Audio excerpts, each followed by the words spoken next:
Hello friends और students. इस video में हम बात करेंगे फल परिरक्षण के बारे में, जिसके अंतर्गत इसमें हम जानेंगे फल परिरक्षण क्या है, फल परिरक्षण का वर्गीकरण, मुख्य फलों के परिरक्षण के बारे में। तो सबसे पहले बात करते हैं फल परिरक्षण क्या है।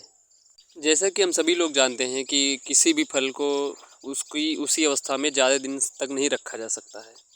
कुछ समय में वो ख़राब हो जाते हैं क्योंकि फल कच्चे पदार्थ माने जाते हैं।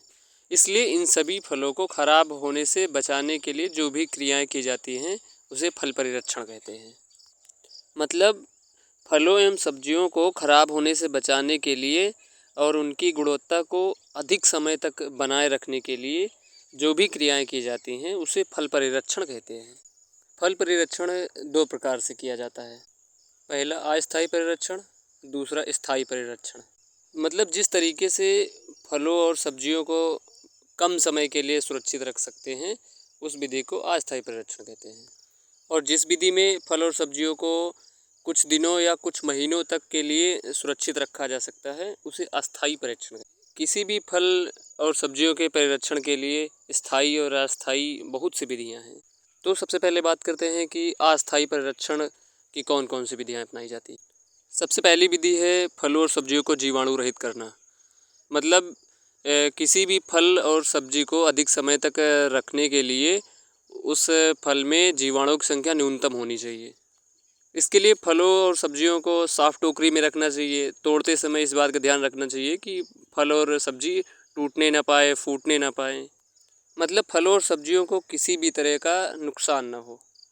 इस विधि को स्वच्छता का सिद्धांत भी कहते हैं। दूसरी विधि है फलों और सब्जियों को ठंडे स्थान पर रखना।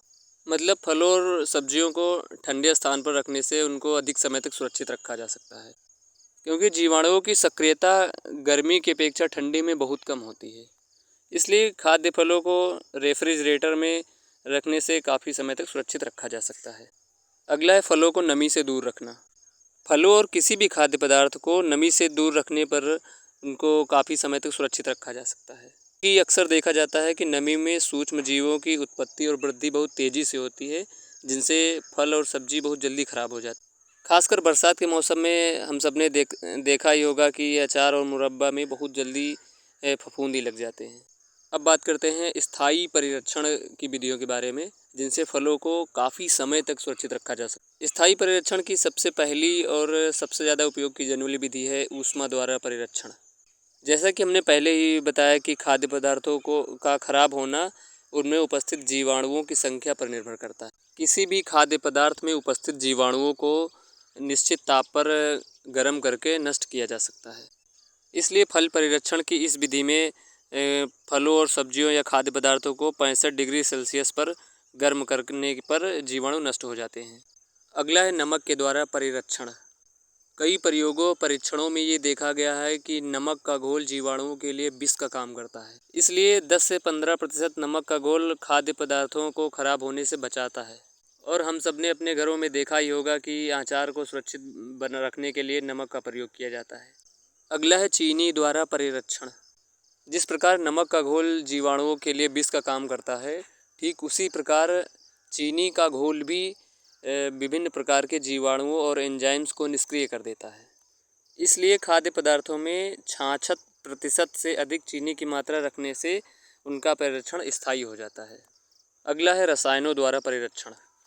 जैसा कि हम सबको पता है कि कोई भी रसायन हो वो जीवों और जीवाणुओं को बहुत नुकसान पहुंचाता है। लेकिन कुछ रसायन ऐसे भी होते हैं जो एक निश्चित मात्रा में प्रयोग करने पर मनुष्यों के लिए हानिकारक नहीं होते हैं, लेकिन जीवाणुओं के लिए विष का काम करते हैं। इसलिए कुछ रसायनों का प्रयोग करने पर भी फलों का स्थायी परिरक्षण हो जाता है। इसलिए तरल और पेय पदार्थों को परिरक्षित करने में पोटेशियम मेटाबाइसल्फाइड और सोडियम बेंजोएट जैसे रसायनों का प्रयोग किया जाता है। अगला है पदार्थों को सुखाकर परिरक्षण करना। जैसा कि हमने पहले भी बताया कि नमी की अनुपस्थिति में जीवाणु अपनी वृद्धि नहीं कर पाते। इसलिए खाद्य पदार्थों को धूप में या बिजली के उपकरणों द्वारा सुखाकर परिरक्षित किया जाता है। अब बात करते हैं मुख्य फलों के परिरक्षण के बारे में। जैसा कि हमने पहले भी बताया कि फल और सब्जी कच्चे पदार्थ होते हैं और उनको अधिक समय तक उसी अवस्था में सुरक्षित नहीं रखा जा सकता। इसीलिए उनको लंबे समय तक प्रयोग करने के लिए कुछ तरीके उपयोग किए जाते हैं।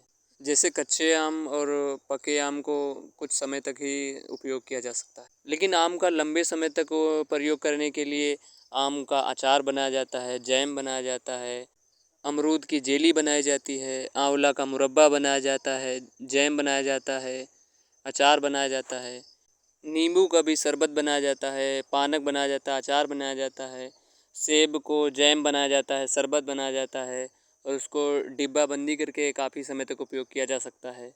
अंगूर को पेय पदार्थ और सुखाकर किशमिश भी बनाया जाता है, जिससे उस फल को काफ़ी लंबे समय तक प्रयोग किया जा सके। इसी तरह और भी फल और सब्जियां हैं जिनको विभिन्न विधियों द्वारा लंबे समय तक सुरक्षित रखा जा सकता है। इस वीडियो में बस इतना ही। ये वीडियो आपको कैसा लगा, कितना उपयोगी है, आप हमें कमेंट में ज़रूर बताएं।